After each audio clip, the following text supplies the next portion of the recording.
रानकपुर गांव में टुन्नी चिड़िया अपनी माँ के साथ रहती थी। उसके पिता के देहांत के बाद टुन्नी की माँ ही उसको पूरा पालन पोषण करके उसको संभाला था। टुन्नी चिड़िया बहुत ही अच्छी थी। वो अपनी माँ की सारी मदद करती, घर के काम करती। ऐसे ही देखती देखती टुन्नी चिड़िया बड़ी हो जाती है और कॉलेज जाने लगती है। लेकिन टुन्नी चिड़िया को कॉलेज में कालू से प्यार हो जाता है। कालू खड़कनाथ सेठ का बेटा था। वह बहुत ही अमीर था, लेकिन टुन्नी चिड़िया तो बहुत ही गरीब थी। लेकिन पैसा होने की वजह से टुन्नी के माँ बाप बहुत ही ज्यादा घमंडी थे और वो अपने हिसाब वाले लोगों से ही बात करते थे। एक दिन कॉलेज के दिन कालू टुन्नी से यह कहता है कि टुनटुनी, अब तो हमारे कॉलेज की पढ़ाई भी खत्म हो चुकी है, तो मैं तुमसे कैसे मिल पाऊंगा। इसलिए मुझे लगता है कि अब हम दोनों को शादी कर लेनी चाहिए, फिर तुम हमेशा मेरे साथ रहोगी।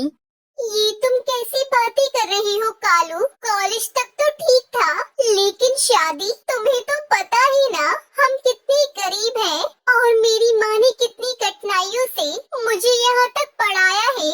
लेकिन तुम इस गांव के सेठ के बेटे हो, हम लोगों का कोई मेल नहीं।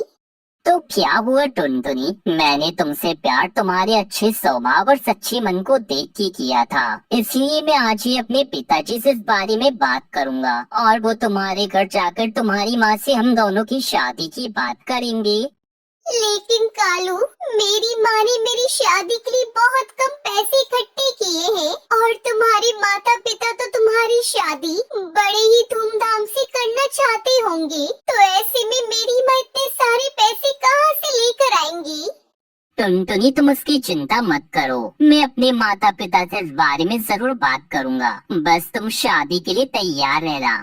इतना कहकर कालू अपने माता पिता से घर आके यह कहता है कि माँ पिताजी, मुझे आपसे कुछ बात करनी है। पिताजी, मेरी एक दोस्त है टुनटुनी, मैं उससे बहुत प्यार करता हूँ और उसी से शादी करना चाहता हूँ।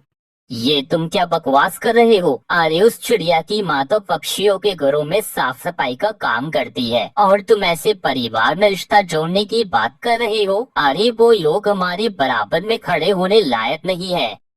पिताजी, पक्षी की पहचान उसके काम से नहीं बल्कि अच्छे स्वभाव की वजह से होती है और टुनटुनी उसकी माँ इस मामले में हमसे कई गुना ऊपर है। इसलिए मैंने फैसला कर लिया है कि मैं शादी करूंगा तो टुनटुनी से ही करूंगा।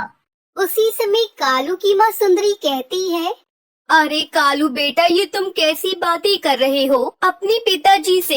अरे उन्होंने जो भी कहा है वो गलत तो नहीं है। अरे हमारी समाज में कितनी इज्जत है, अगर ऐसे में हम उन लोगों से रिश्ता जोड़ते हैं तो क्या वो तुम्हारी शादी में तुम्हारी और तुम्हारी दुल्हन की एंट्री ग्रैंड करवा पाएंगे? और हमारे मेहमानों की खातिरदारी वो कैसे करेंगे? बिल्कुल सही कहा सुंदरी ने। अगर वो लोग हमारी इन शर्तों को मानने के लिए तैयार हो जाएंगे तो हमें शादी से कोई एतराज नहीं है, क्योंकि तुम मेरे इकलौते बेटे हो, इसलिए तुम्हारी खुशी में ही मेरी खुशी है। फिर अगले दिन कालू के माता पिता दोनों टुन्नी की माँ से बात करने के लिए जाते हैं। अरे सेठ जी, आप लोग यहाँ? मुझे गरीब की कुटिया में कोई काम था क्या? तुमने बिल्कुल सही कहा टुनी, हम यहाँ तुम्हारी बेटी का हाथ मांगने आए हैं, क्योंकि हमारा बेटा कालू तुम्हारी बेटी को बहुत पसंद करता है और हम अपनी बेटी की कोई भी बात टाल नहीं सकते हैं। इसलिए हम यहाँ पर उन दोनों की शादी की बात करने आए हैं। सेठ की बात सुनते ही टुनटुनी की माँ खुश होती है, लेकिन उसी समय सुंदरी कौवी बोलती है, लेकिन टूनी, हमारी एक शर्त है। तुम्हें तो पता ही होगा कि हम लोग कितने बड़े लोग हैं, तो हमारे यहाँ शादियाँ भी ग्रैंड तरीके से होती है। इसलिए हम लोग चाहते हैं कि तुम दूल्हा और दुल्हन के उड़ते हुए ग्रैंड एंट्री करवाओ। ये सुनकर टूनी परेशान हो जाती है, लेकिन वो कहती है, आप लोग बिल्कुल भी चिंता मत कीजिए, शादी में किसी तरह की कोई कमी नहीं होगी। आप लोग जैसा चाहते हैं मैं बिल्कुल वैसा ही इंतजाम करवाऊंगी।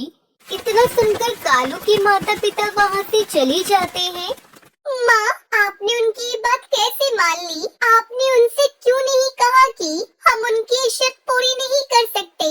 अब हम लोग कहाँ से इतना इंतजाम कर पाएंगे? तो उसकी चिंता मत कर बेटा। और वैसे भी शादी तो सिर्फ एक बार होती है ना, तो हर माता पिता की इच्छा होती है कि वो अपने बच्चों की शादी बड़े ही धूमधाम से करे। और वैसे भी वो बड़े लोग हैं, अगर मैं उन्हें मना कर देती तो वो लोग कभी भी इस रिश्ते के लिए राजी नहीं होते। पर माँ, आप इतना सारा इंतजाम कैसे कर पाओगी? ऐसे ही काफी दिन गुजर जाते हैं। शादी का दिन नजदीक आ जाता है। एक दिन टुनटुनी अपनी माँ टूनी के साथ जंगल की ओर जाने लगती है। चलते चलते वो नदी के पास जाकर बैठ जाते हैं। हे भगवान, अब मैं क्या करूं?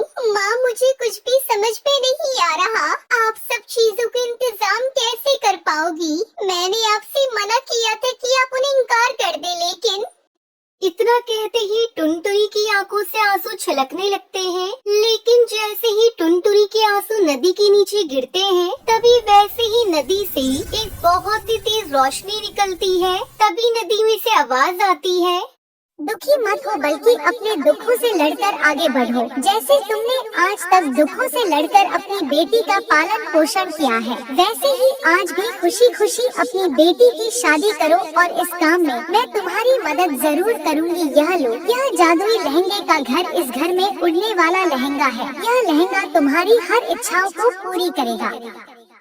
आपका बहुत बहुत शुक्रिया। आज आपने हम गरीबों पर बहुत बड़ा उपकार किया है। मैं आपका ये एहसान कभी नहीं भूलूंगी। फिर टुनटुनी उसकी माँ खुशी से उस जादुई लहंगे घर में जाती है और वहाँ पर बहुत सारे लहंगे जिसमें घास का बना हुआ लहंगा भी था। टुनटुनी लहंगों से कहती है, हे जादू उड़ने वाले लहंगे, मुझे अपना जादू दिखाओ।